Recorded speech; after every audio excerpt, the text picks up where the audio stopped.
Good evening. Welcome to the Sydney Scrum Music Group session with Dmytro Yarmak. I'm really delighted to introduce him this evening. I came across his talk in Prague at the Agile Prague conference, a conference that I really think is worth going to if you ever get the chance in Eastern Europe. And yeah, it was something that really struck me in a number of different levels. I think you'll see why very shortly. But one that surprised me was that he's found ways to really connect with real problems, like reality of the situation at hand, and again and again find tools from Agile Coaching, Agile Toolkit that really made a difference. So just really pragmatic, because I think a lot of times we kind of think in ideals. It's like, how could this organization or this place be ideal? But it's another thing to just take what's right in front of you and find good ways forward. So yeah, probably won't say too much about Dmytro. Hopefully he can say a word or two to introduce himself. But would you like to join me in welcoming Dmytro? Yeah, thank you. Thank you very much. And thank you, Rowan, for such a great introduction. And thank you for inviting me, Jason and Rowan. So let me share my screen. Yes. Just one moment. Let's see my screen here. Good. You see my screen? Yeah, everything is good. Okay. So, yeah, today I would like to share my story of applying agile and leadership skills in completely different environment than what we usually apply in the army, in Ukrainian Armed Forces, and during the war. So, yeah, any of you knows or have an idea what this map shows? If yes, then put it in the chat.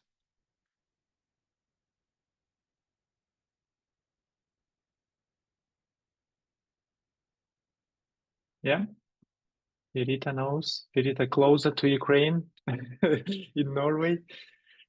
Yeah. So what is it, Pirita? So these are the regions that are mostly in war, I would say, most active at participating. Yeah. Yeah. Yeah. So yeah, it close. Yeah. So it's not. Yeah. I also see Win put in Russian controlled area as a question mark. So it's gladly not all of this Russian controlled area. So this is an air raid siren map, and every day we have up to 10 air raid sirens. And Ukraine is divided into 26 regions. And if there is a risk that there will be airstrike, then there is an air siren. You get notification on your mobile phone. So all Ukrainians know it, even small kids, because this can save your life. It means that you need to go into the shelter. And maybe you don't know, but Ukraine is actually the largest country in Europe. It's not a small country. It's the largest country in Europe. Yeah, these regions are huge. So, and what is interesting about this presentation is that it has been started during at the time when I was in the army during air raid siren, because back at that time it was the most peaceful time for me, and I could dedicate it to prepare a presentation. And I actually, before the full-scale invasion started on 24th of February 2022, I applied to one of the conferences, yes, with some talk. And then they contacted me in spring when I was already in the army, and they say, oh, we have accepted your talk, so would you like to come in summer and yeah, and give it?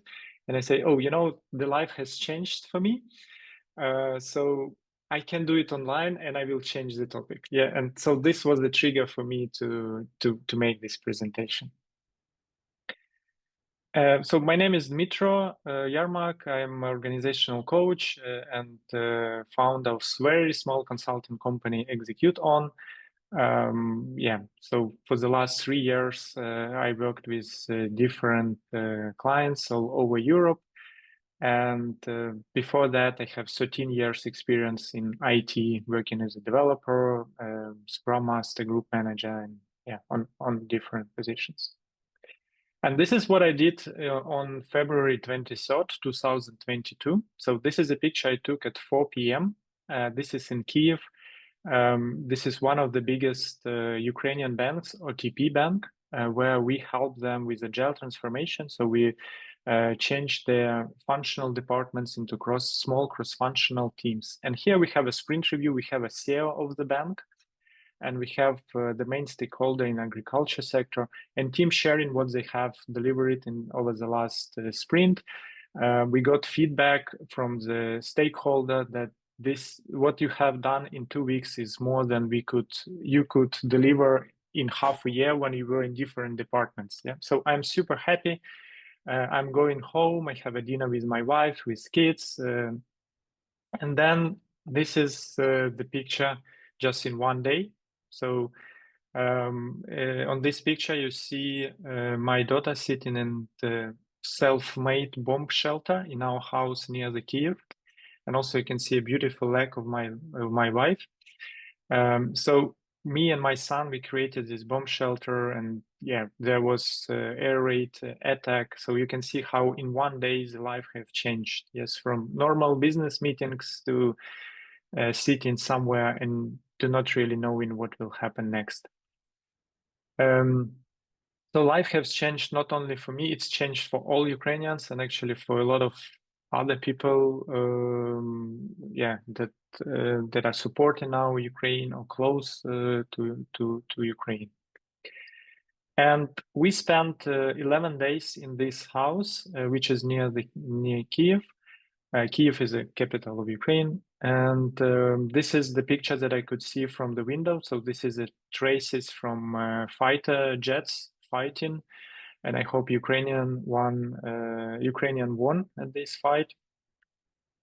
And this is what we could see during the nights. Yeah, so Kiev was attacked, and yeah, there were a lot of fires and bombs, etc. So and then we started to get news what Russia did in Bucha. So if you don't know, there was a huge, how you say in English, like massacre of civilians in Bucha, and it was 10 km from this small village where we were. So I decided to evacuate my family because, yeah, I didn't want that it happens to us as well. And this is my family on the border of Ukraine and Poland. So my daughter said that she will not go anywhere without a dog. So we had to take a dog as well. So they had just 2 backpacks. Yeah, and I have a lot of friends in Denmark because I worked for 13 years for a Danish company, and I called one of my Danish friends and asked if he can pick up my family.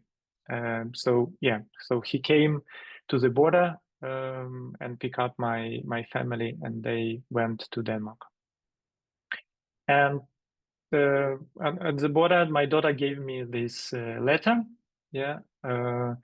It's in Ukrainian, but it says, "I wish you to be wise, happy, and find new friends." And I actually found a lot of new friends, and that everything will be good with you. And then she said that I hope we will see each other. So at that time, she was 10 years old kid, and she already knew that, yeah, that this is dangerous where I am staying. So family is in safe place in Denmark, and then what I should do? Should I go party or what? No, I decided, okay, I will join the Ukrainian Armed Forces, and I was officer in reserve because in Ukraine, when you are in university, you had to make a choice whether you go into military class, which is for 2 years. Every Friday you spend on some military specialization, or after university you go for 1 year in the army. And of course, a lot of students go into the military class. They don't want to go to the army after the university. And then you become an officer in reserve. So I became an officer, and I became a company lead of 150 people. And yeah, just to make a bit of transformation, it is much better when it is not online. But yeah, let me also do it. So I transformed from business suits to a military. Yeah, so let's have it for this 40 minutes. And yeah, and I would like to explain you the context where I try to apply agile and leadership skills. So this is a rank of different units in NATO armies, and it's quite similar to Ukrainian. So at the bottom we have a squad, which has 6-10 soldiers and which is commanded by sergeant. Yeah. Then you have platoon, which is 3-4 squads, company, battalion, and so on. And when you put yourself or someone put you in some completely new environment, then you try to find some foundation that you can base on. And this is where I started to make some similarities with what we have in normal life in companies.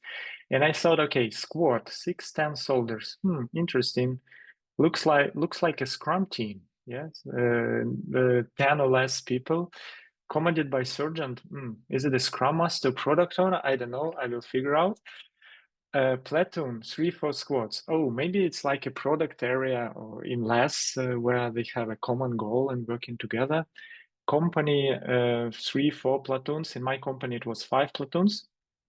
Oh, it looks like a release train, agile release train. I was a release train engineer in SAFe framework for 5 years, and I thought, oh, interesting. It's like a release, agile release train. So I started to build this analogy in order to have some foundation in this completely new environment. And I started first as a platoon lead because I was the lowest officer rank, second lieutenant. Back in March, it was very chaotic, and we were in sorting base where a new brigade was forming, and I was a platoon lead, and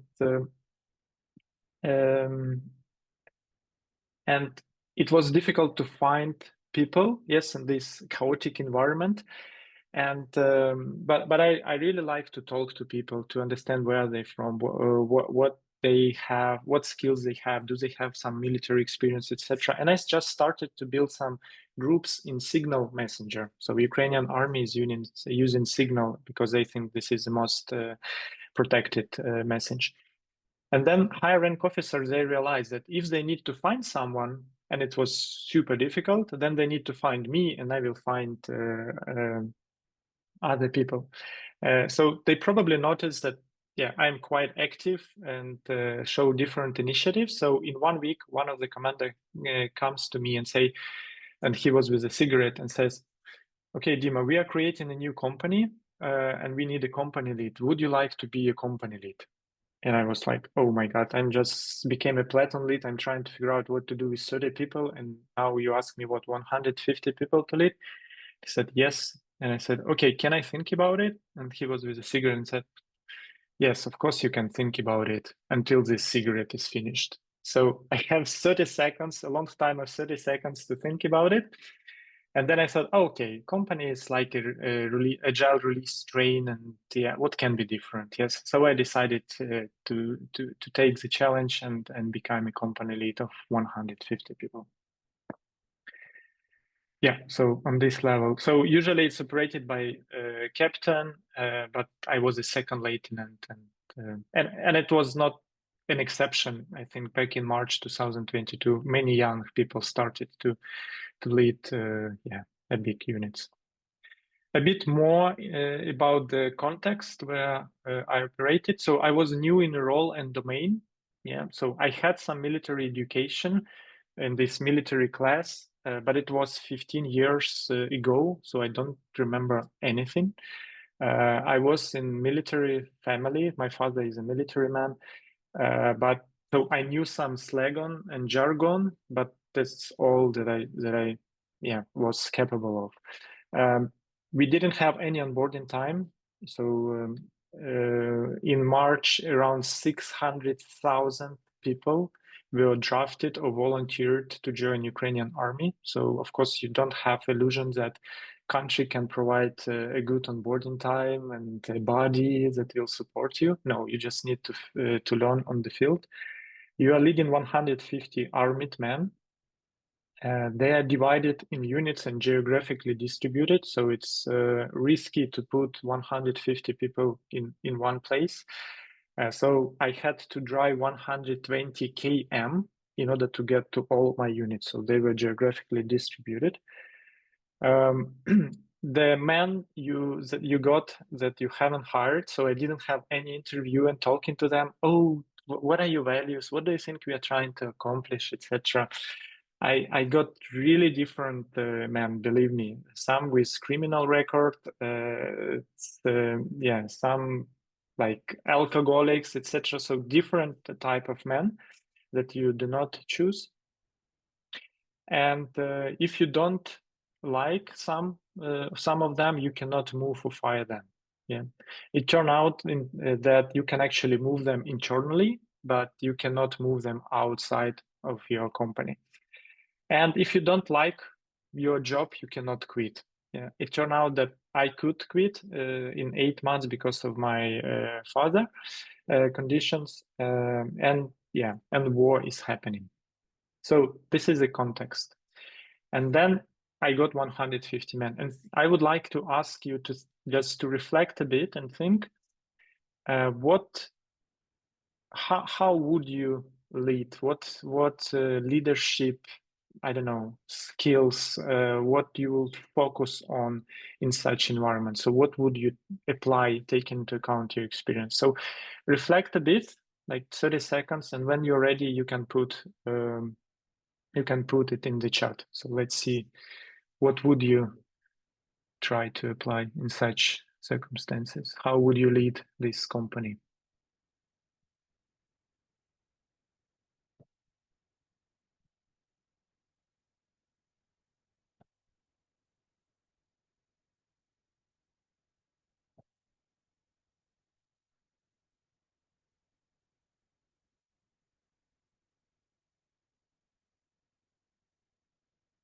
Yeah, so if you're ready, you can put in the chat. Yeah, good.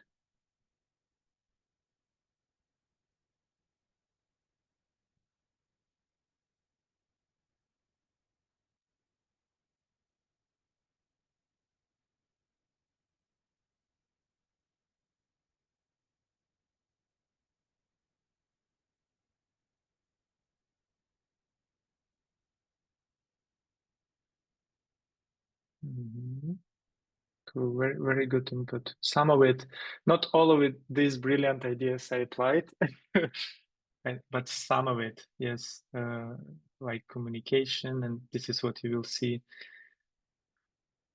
Visual boards, yes. Understand team skills, yes. So this is what I did. Common goals, yeah. Agreements. We had a couple of people Cool. say OKRs too. Yeah, objective and key results. Yes, also. At that time, I was not very proficient at OKRs, so I didn't use it. But I think if I would put myself now, I would definitely use them. Cool. Okay. Great. Yeah, thank you for sharing. The first thing that helped me a lot is knowing the Canadian framework. Yeah, and probably all of you or many of you have heard about it. The framework that is sense-making framework that was developed by Dave Snowden, a Welsh scientist. And it says that there are 5 different environments. And depending on what environment you are, you need to lead and act differently. And back in March 2022, we were in chaotic environment in Ukraine. Yeah. And I knew that when you're in chaotic environment, it doesn't make sense to make long-term plans. And when I say long-term, I mean even like few days. What you need to act, you need to sense, yes, what this act, what is the result, and then respond, adjust, and then again. And it saved a lot of energy and nerves for me, because quite many of surgeons and platoon leads, they ask me, Dima, what are our plans? What we will do in the next week? And I said, okay, guys, just accept that I will tell you I don't know, and this is how it is. Yeah, so I didn't have a worry that I am bad leader that cannot make a plan for a week. I said, we will plan for a day max, yeah, maybe even for half a day, and we will act, and then we will see what is next. Yeah, because everything was changing so fast. And another thing where Canadian framework helped me is knowing that there are no best practices or even good practices. So if someone came to me and told Dima, this is the only way how you should do it, I was very critical. I had a critical eye, and I was skeptical. Yeah, I was checking whether it really can work in these circumstances, which are very unique and that are changing very frequently. So it saves a lot of energy and yeah, and nerves for me, just understanding and accepting that it is okay.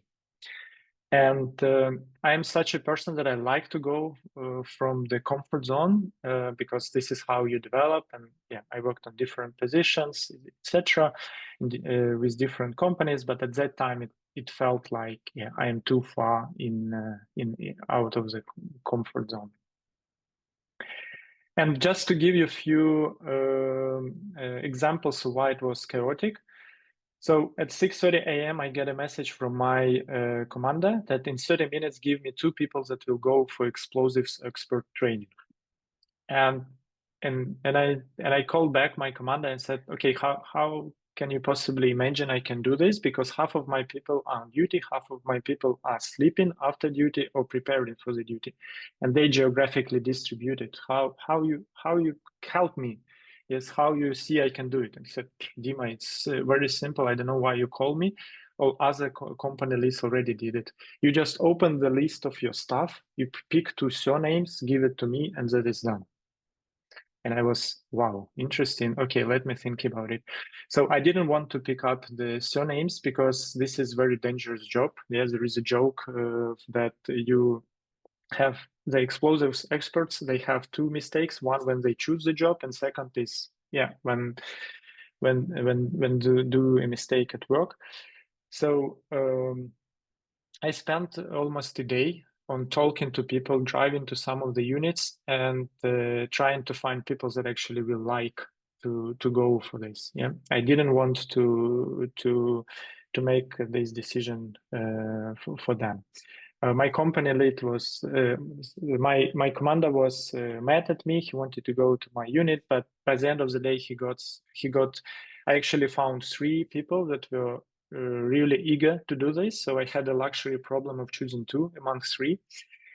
But I gave these surnames, and they're still working, and they're super happy in what they're doing. So this is a picture of them clearing the lethal litter from our neighbors in one of the northern region in Ukraine. This is also they are. They are really smiling there. I just, for privacy reasons, to put the smileys. And this is the outcome of their work every day. Yeah. So they are really happy in what they're doing. They are motivated.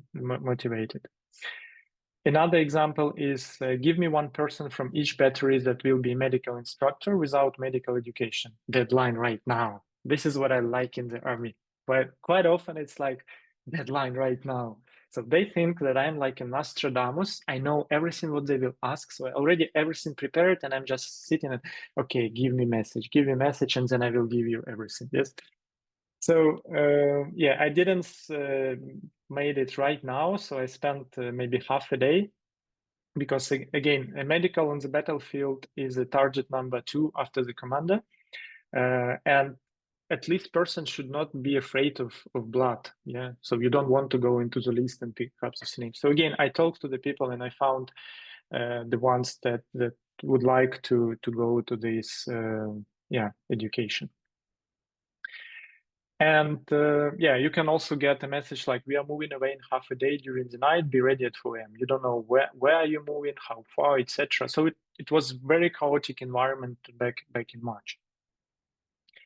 And it means that I spend a lot of time being reactive and a small time be proactive. And I think many of us, if we are agile coaches, scrum masters, or some leaders, we would like to do proactively stuff. We would like to continuously improve, etc.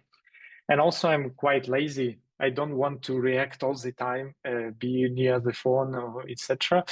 I would like to have some time to think, to reflect on how to improve the system around, etc. So I started to think, okay, how can I move from this reactive pattern to more proactive pattern? And I started to reread some of the books. This is the picture one of the soldier took of me while I was reading Turn the Ship Round and fall asleep. So I started to think, okay, what can I do in order to improve the way it was?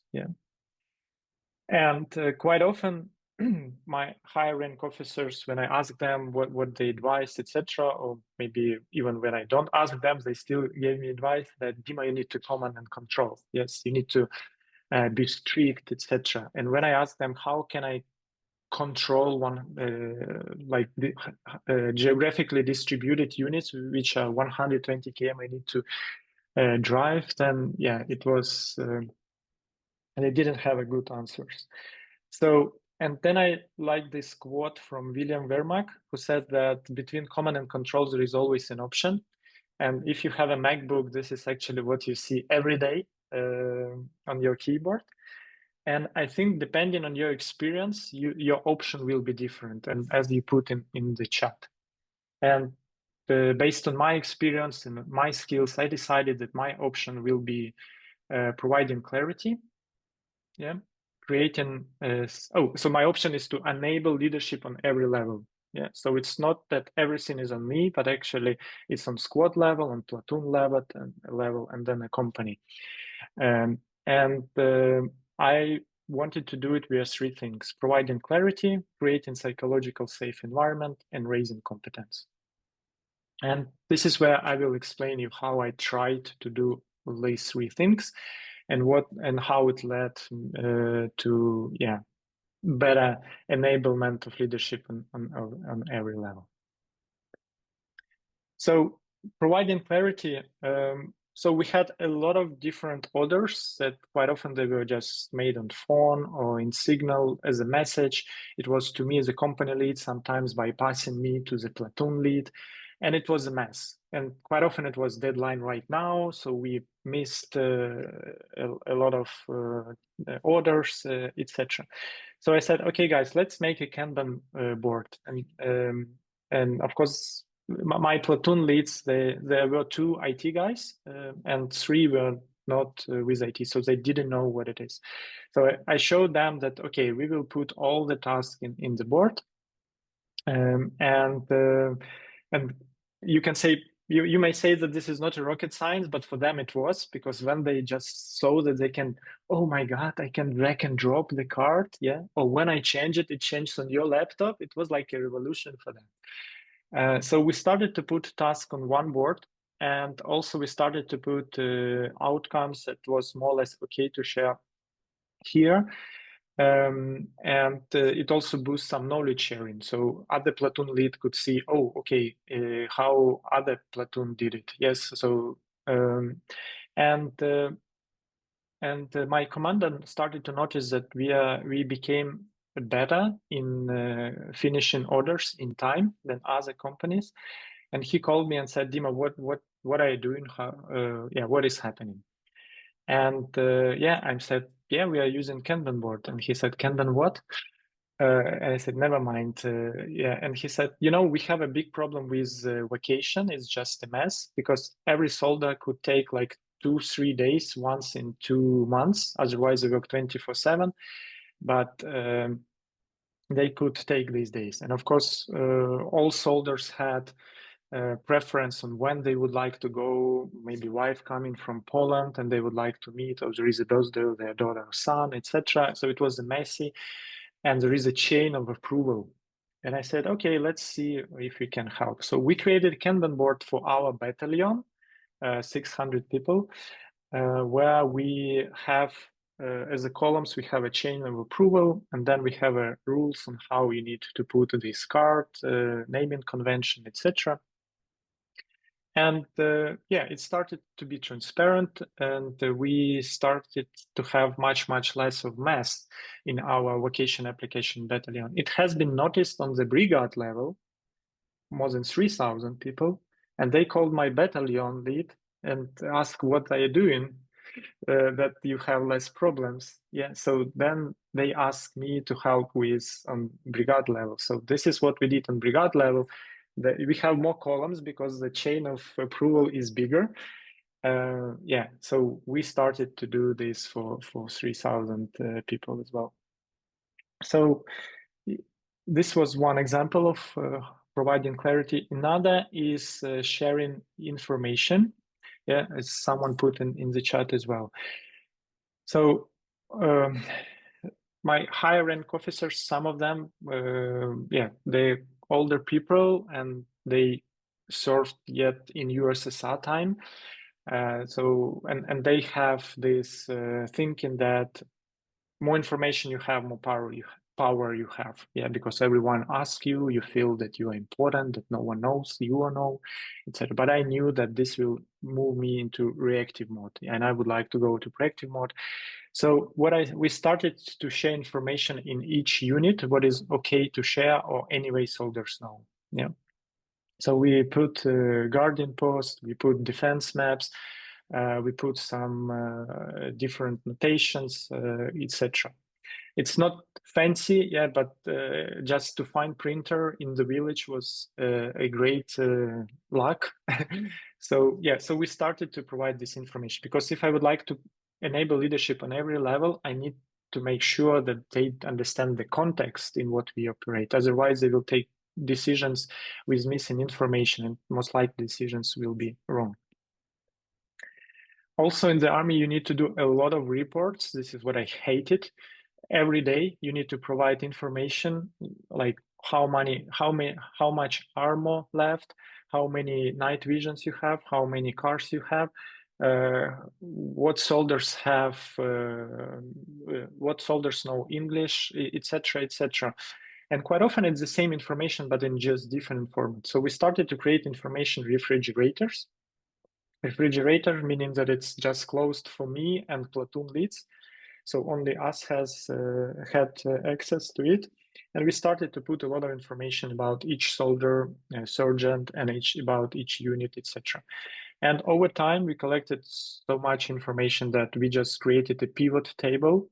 And like in 15 minutes, instead of spending a day calling and going to different units and collecting information, in 15 minutes, we could provide these reports, which was, yeah, also noticed.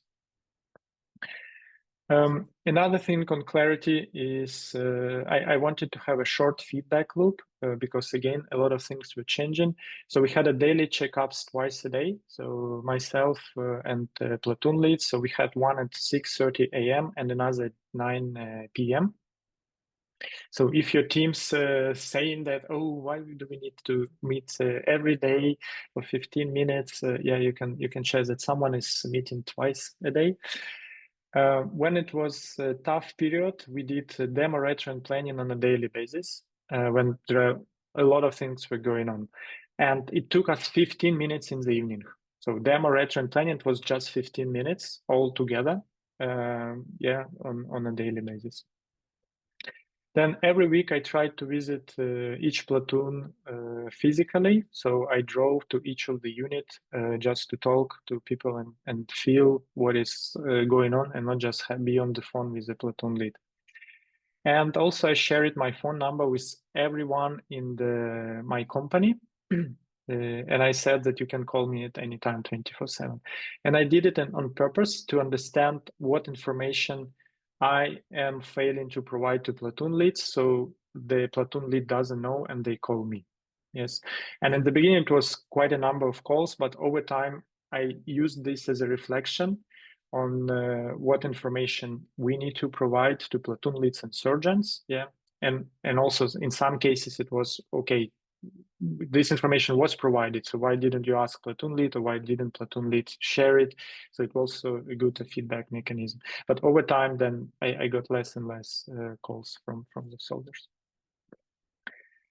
And the last thing on providing clarity was the proper communication. So the problem in Ukrainian army is quite often it is what to do, but not why, without explaining the mission context. It's just go and take this, I don't know, building, etc., without providing the context. So I put some of the examples that is okay to share. Just take a picture of all soldiers. Yeah. So this is the order and it should be done by, I don't know, end of the day. Why? Are you stupid, Dima? What why? Picture for all soldiers. Okay, but do you need it for military documents? Do you need for, I don't know, newspaper? Do you need it for if something happened to the soldier? Then yeah, this picture will be used. So why do you need it? What is the background? What is the uniform, etc. So I drove nuts to my commander in the first months by asking a lot of why questions. But over the time, they realized that if they provide more context, then actually we will do the order, we will perform it much better in a higher quality and faster, and we will not to redo it. With this example of taking picture for soldiers, so I asked a lot of whys, and we did it right from the first time. And I know that other companies, they had to retake it 3 or 4 times because they didn't ask why. They said, okay, yes, yeah, we will take the all pictures, yes. So yeah, tried to change the way my commander gave the orders, and over time he started to explain the context and mission, and actually over time also started to ask how you think then we can accomplish it. So moving from what to why. So this was a providing clarity part, because if I would like to enable leadership on every level, I need to make sure that they understand the context. Yeah. Another thing is psychological safety, because if I would like them to take some responsibility, they should not be afraid of taking this responsibility. And probably many of you, all of you have heard about the importance of psychological safety for high-performing teams. So this is Google made the project Aristotle research 12 years ago, and they came up that there are 5 important factors in high performance team, but the most important one is psychological safety. Psychological safety is when you are not afraid to take a risk or make a mistake, when you are not afraid to take considerable risk or reasonable risk, and to take mistake and to make mistake because you know that your teammates, they will not laugh at you, they will not blame you, etc. So moving from focus on control and focus on trust and learning, and it was not easy to explain all the psychological safety project, Aristotle, etc., to soldiers. And it was, and it also you need to have a courage to do it, yeah, because there might be very severe risks and severe mistakes made, and so yeah, it's not easy in the army. But I was not biased with how to do in the army knowledge, so I knew how we do it in business and companies. So this is what I wanted to do in the army as well. And at the same time, I was not care about my career in the army. I didn't want to be a general. Yeah, so as in terms of ship around book, it says caring but not caring, caring about your stuff but not caring to consequences about yourself. And it was difficult to explain to soldiers all the psychological safety. And so what I asked sergeants and platoon leads, whatever accident happens, let's just focus on one question: what are the learnings we can take from the situation? Yeah. So what are the learnings so we can prevent it in the future? And I remember when we just started to do it, I came to one of the units after an accident, and one sergeant was like, okay, yeah, Dima said that we need to ask this question. So he was, okay, guys, so what are the learnings we can take from the situation? And he was making a pause and waiting while someone will start to talk. And then he said, okay, I know what is the learning. These guys screw up. Yeah, and I was, okay, no, probably we need to explain more than just this question. Also the atmosphere, that we do not blame people, but we are trying to make changes in the system, that everyone has the best intention in the most cases, yes. And we actually changed quite a lot of procedures unofficially, doing this learning and open discussions and not just shouting at people. So they can open up and actually think why they did it, why it didn't work, because the procedure is old. And actually quite some of the procedures were very old from USSR time, yeah, which is super outdated with new armor we had. So we changed unofficially, because you cannot change it officially. So we changed unofficially quite a lot of procedures, and the level of mistake accidents has decreased dramatically. And I was lucky that my commander actually supported me in this, like covering all these unofficial changes, because yeah, he understood that this is for good. We are doing this. This will actually make less problems for him in the future as well. But as I said, it was not easy, because you are in the army, accidents are severe, and you are kind of, yes, some higher rank commanders can say, Dima, go and shout. And I said, no, we need to learn. And they, no, they screw up. This is their learning. So I was really in dilemma. And it's also, what doesn't help you is that Ukrainian law doesn't support you in this. So if you lost one bullet, not in battlefield, yeah, but just in rest area, if you lost one bullet, then it can be criminal prosecution of you. Yeah, so it doesn't really support you. So I was really in dilemma. Am I doing the right thing? Dima, you are not in company, you are in the army, war is happening. Maybe you are doing, yeah, not right thing, and you need to be really more strict and command and control. But then a friend of mine, she shared it this leader guide to after action review, which is this one, I think was published in 1991. And this is like a retrospective in the army. And in the army, in US Army, they started to do it much earlier than we, I think, started to do it in the business. The first after action reviews they did in 1971, more than 50 years ago. And now it's in standard in all NATO armies. So you should, there is no way that you say, oh, let's skip retro for today. No, in the army, it's a standard, you need to do it. So I was really curious, and so I started to search more and read about it, because I was in the dilemma. And then I found this quote of General Gordon Sullivan, who was a chief of U.S. Army staff in chief of staff in U.S. Army in 1990s. And he said that, I believe that one of the single most important innovations of the past 20 years, one of the keys to our age today, not their superior technology, not their insane training programs, is the after action review. And then I thought, okay, yeah, probably I'm doing something right. Because when I read the booklet and on Leader's Guide to After Action Review, it's actually a lot on how we do about retrospective, about the atmosphere, leave the stripes at the door, so everyone is equal, you need to hear everyone, etc. And then I found in Harvard Business Review article about OPFOR, which is opposing force. This is a military unit which is training other units. There is a war game simulations. And this unit is like one of the best units, because a lot of veterans are serving there, and they are training other brigades.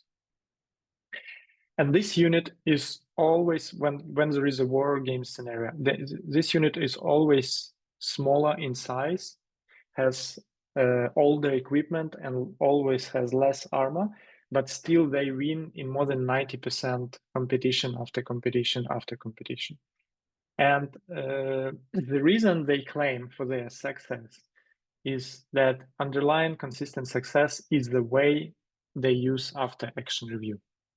Why is the way? Because everybody uses after action review. Yeah, this is the standard.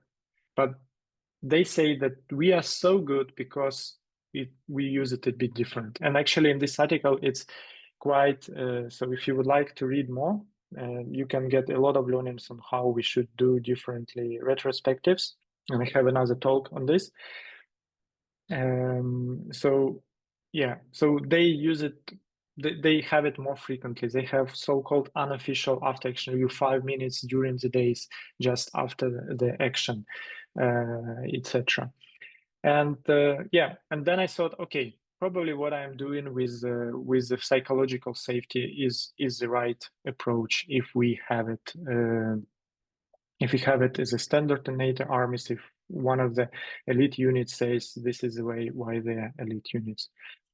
And yeah, and what is good that now we have in Ukrainian army also this OP4 forces, and we also trying to make this after action review as a standard in our Ukrainian army as well. Then the motivation part. So how them to motivate to take the responsibility. Yeah, and of course, some of the higher-rank commanders could say, "Oh, Dima, I know how to motivate people. You just punish them when something bad happens, and you reward them when something good happens." And I said, "Carrot and stick approach." And they said, "What?" And I said, "Okay, never mind. I don't think it's working." Yeah, and instead, I was looking, and yeah, I was inspired by Daniel Pink Drive motivation model, which is about intrinsic motivation, yeah, not extrinsic, which says that you should have an autonomy on how to perform tasks. You should have ability to master your skills to be better, and also you should understand the purpose of doing it. So in Ukrainian army, purpose is super clear. Yeah, there is no problem with this.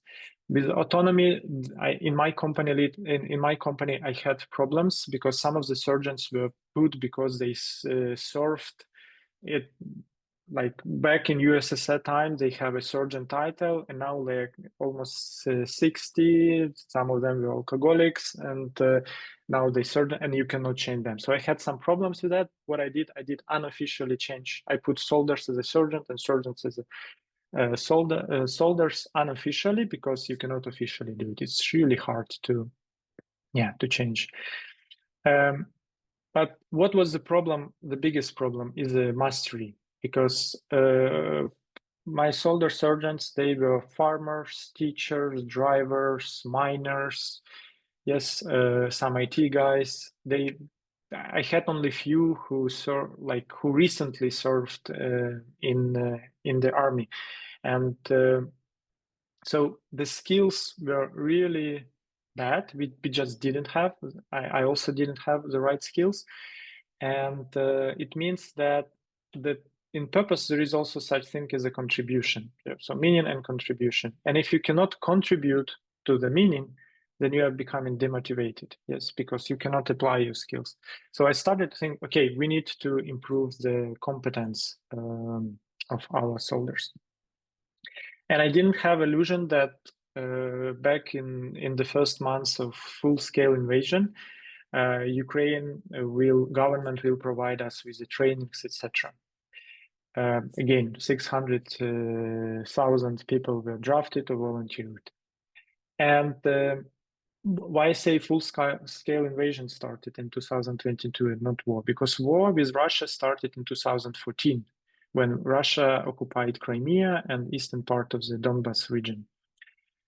So we actually have quite a lot of veterans that served back from 2014. And I started to find these veterans that due to health issues or age, they cannot serve anymore. And and we created a training base. So I talked to municipality and asked them if they have any buildings that we can use. They gave us a bonded hospital. So every Saturday we had a training.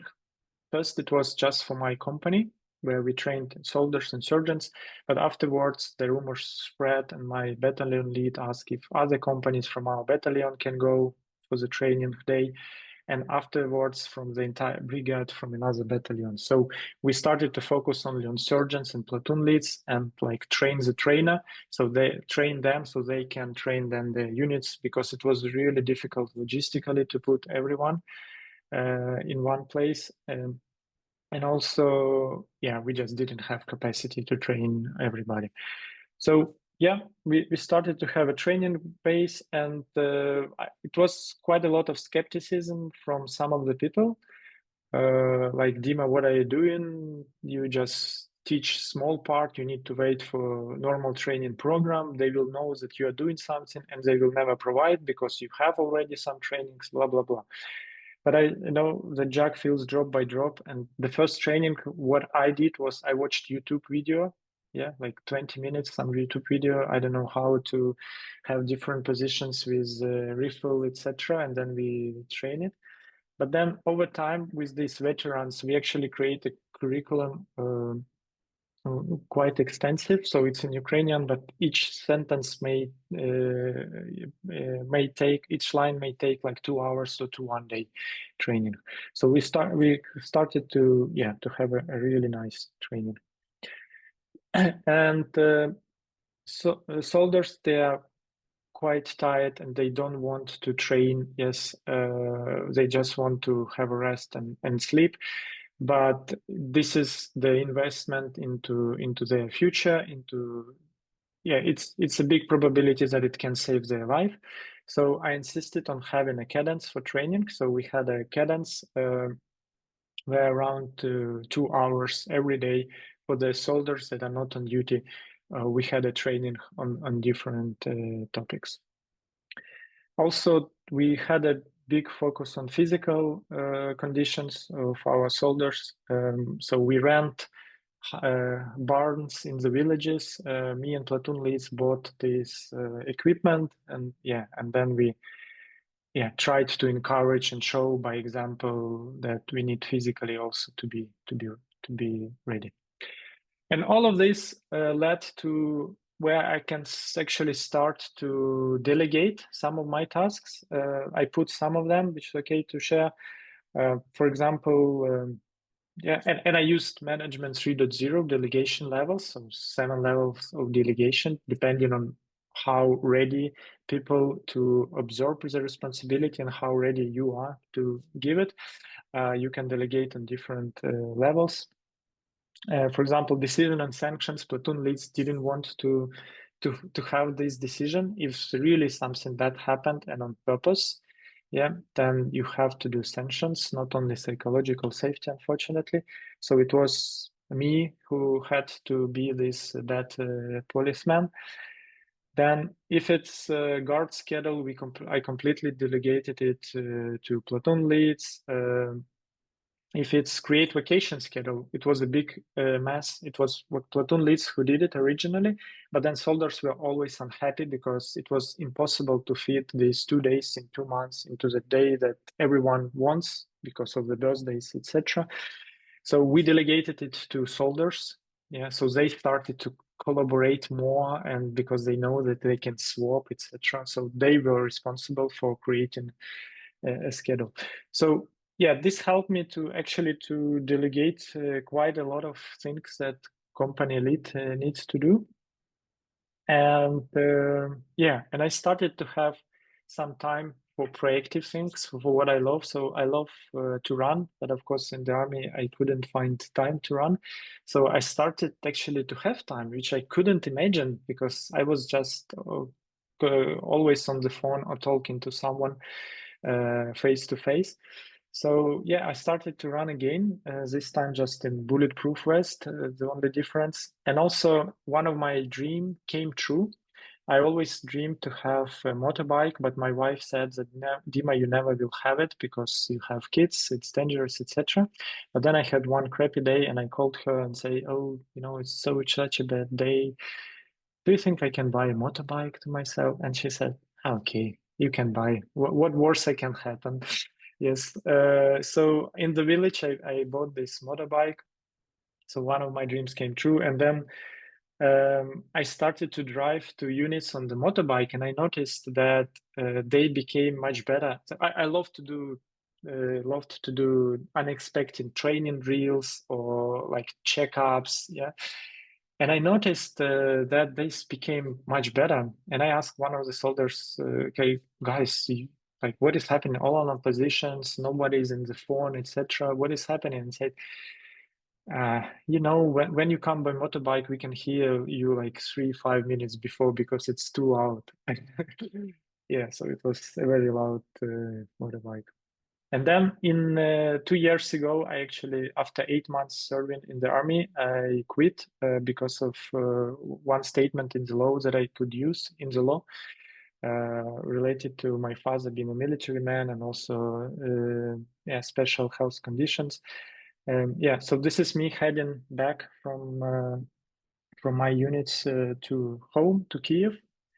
And this is the apartment in Kiev. So we lived in an apartment, but then when full-scale invasion started, we moved to this house. And actually, we lived it in the 21st of February. And you can see it was, so I came to the apartment as it was. You can see on the calendar, it was February 23rd yet. I could see the New Year resolutions that we always did with my family. It was like planned for 2022. And be careful with what you wish for because the universe will give it to you. So be really precise what you wish because my kids, they wanted to learn new language. Yeah. And now they learn Danish and they speak English. My wife wanted to live in another country. Yeah. And now she lives in Denmark. And I wanted to take a sabbatical from my work. And I took a sabbatical for 8 months from my work. So be careful with what you wish for. And in December, just before Christmas, I rejoined my family in Denmark. Yeah, so that is us. When I came, so we are living in Denmark right now in Copenhagen.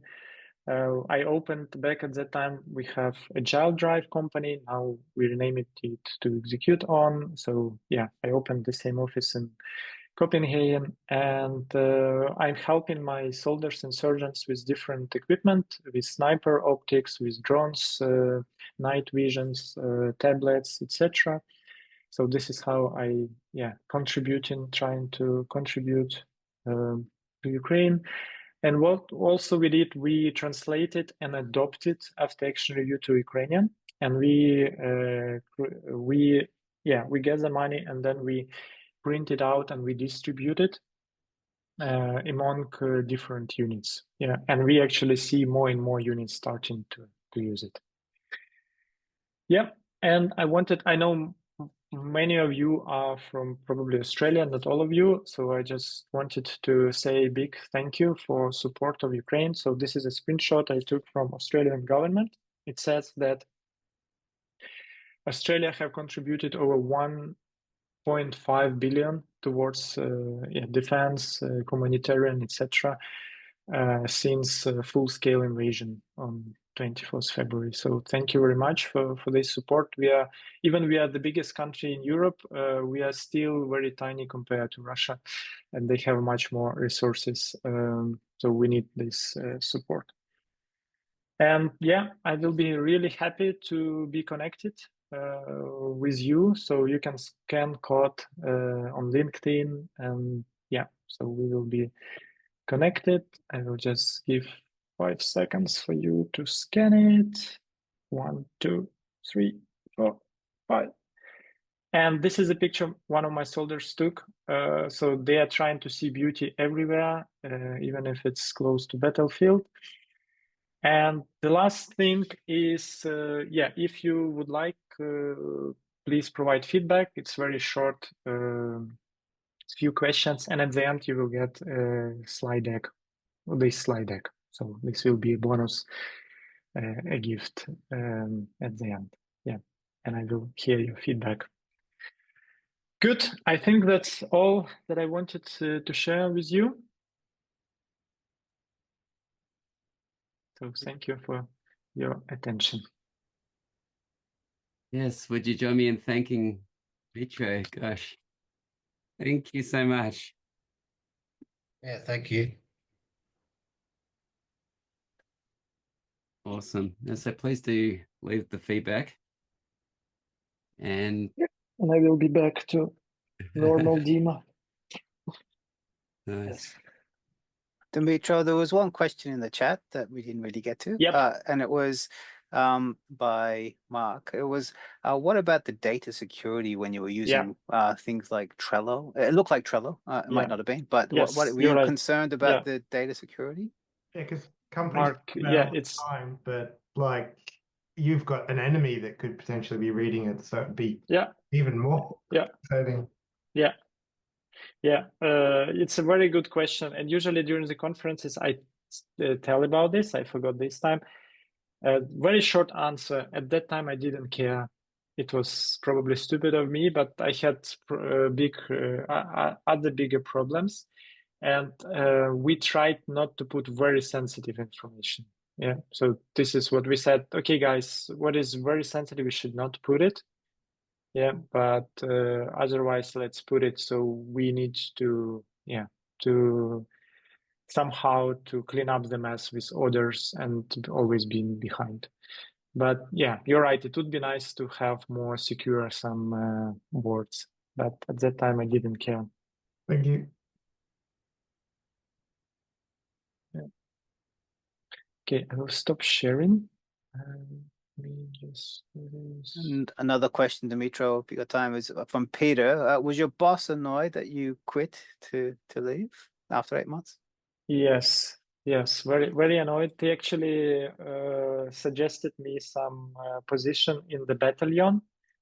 Yeah, but I decided that probably I will be able to help more by providing this high-tech different equipment and also working on after action review. And I actually help in Ukrainian Armed Forces, the biggest IT unit, which is, I will not say how many people, with the strategy execution right now on voluntary basis. So I work with the commander of this unit, and so I help them with formulating strategy and using OKRs for bridging the gap between strategy and what smaller units are doing. So I think that I can provide more value and benefits by doing what I do right now. Yeah.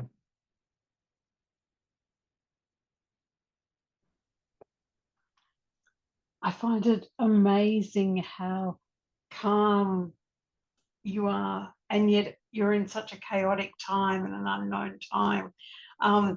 You presented it so calmly, but what was the reality like after you let your family go, or you helped your family go, and then you came back and you were commanding these people, or working with these people? There must have been so much more happening in you, or is that just you? You're calm and confident and I'm a calm person, but to the point. So at some point, I'm becoming like a volcano erupting. But I actually felt really. Of course, it was sad and difficult not having family close by, but I was really, how to say, peace in my soul that I'm part of the army and I'm kind of defending the country. I actually have more problems now of not being in the army, I guess. I mean, like psychologically, so it's like survivor syndrome, etc. But yeah, the situations were different. In most cases, I was calm, but sometimes when on purpose was some made bad, and then it was made again bad on purpose by some soldiers, I was very mad. They were scary of me. So yeah. It's certainly given me the confidence that in that chaotic time, one can draw on Scrum skills, which seems really amazing, but to go back to basics, to communicate, to make things transparent, to provide that psychological safety. I really appreciate this presentation. Thank you. Thank you, John. Yeah, I just didn't know how to do it differently. So that is how I decided to approach. And as I said, it was in some cases I was not really sure whether I'm doing the right thing, like with after action reviews, until I knew that, oh, actually the research thing is after action review. Yeah.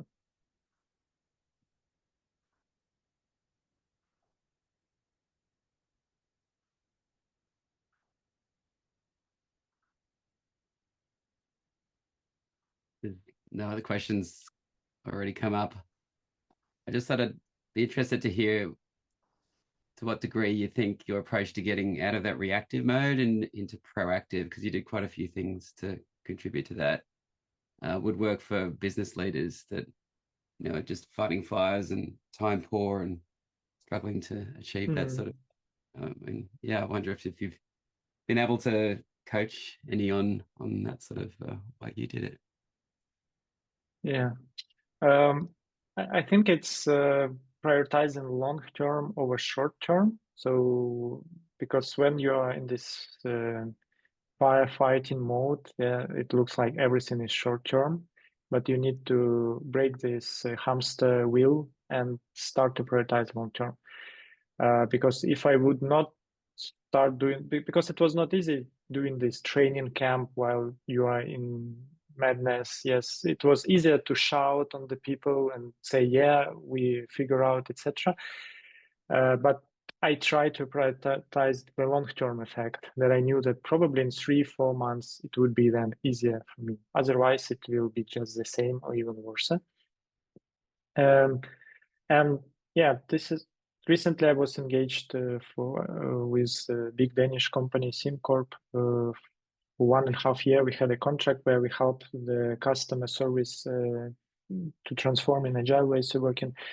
They were quite a reactive mode and firefighting. So yeah, what we did, we established, yeah, which is maybe not nice, but we established a dedicated team just focusing on long-term improvements.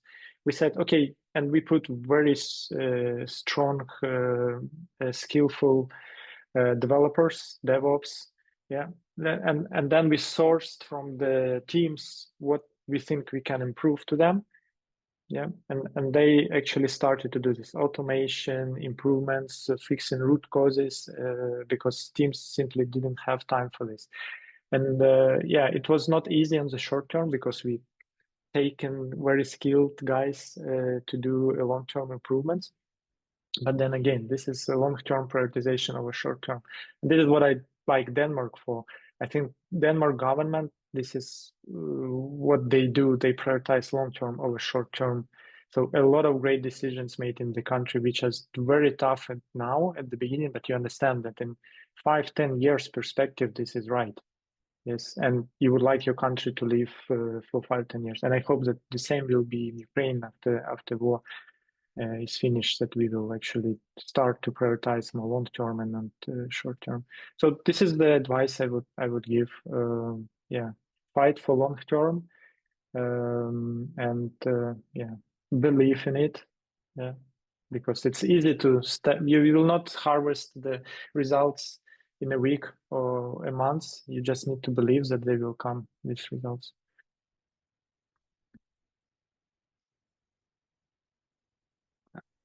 Peter asked a question in the chat. Do you know if there's an English version of the AAR after action review online? Online. Oh, I don't know if it's online. I think we found it somewhere as a document when we translated it. After action review. Yeah, I think it should be there, but otherwise I can just find in my Google Drive the one that and send to Rowan, and then Rowan may put it on Meetup group. Yeah. Thank so you. I can just take the Google Doc that we have found somewhere. I don't remember where we found it. Let me just make a note. Hey, Dmytro, I have a question. So you mentioned Dave Snowden's Cynefin model. Did you find yourself, depending on what was happening, that you would slip into chaos if there was like some conflict, and then you would have to try to move out of it again? Can you, Jason, describe a bit more the question? Yeah. So in Dave Snowden's Cynefin model, where you have chaos and clear, and you know, did you find when sometimes there might have been some conflict, and you would go into chaos, and then you would you would move around the model depending on what was happening? Oh, you mean that it was not only in chaotic, but also it was moving around a bit, fair bit.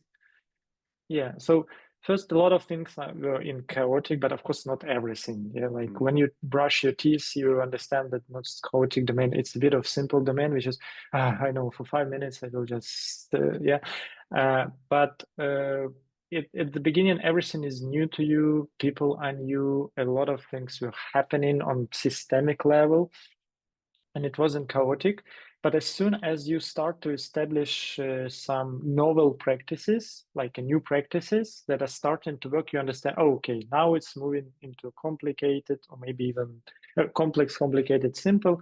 And a lot of things started to be like a norm and not a chaotic. So yeah, as in this model, it says more knowledge you acquire, then it helps you to move into this complex, complicated, simple domain. So yeah, I think it was like jumping. In the beginning it was a lot and chaotic, but over time it was moving towards more simpler domains. Yeah, thank you. It's like in life, even when you are not at war, sometimes you are in chaotic domain. I don't know, your pipe are broken, and your kid did something and you don't know what to do, but then you figure out and then you move to norm. Yeah. Any other questions?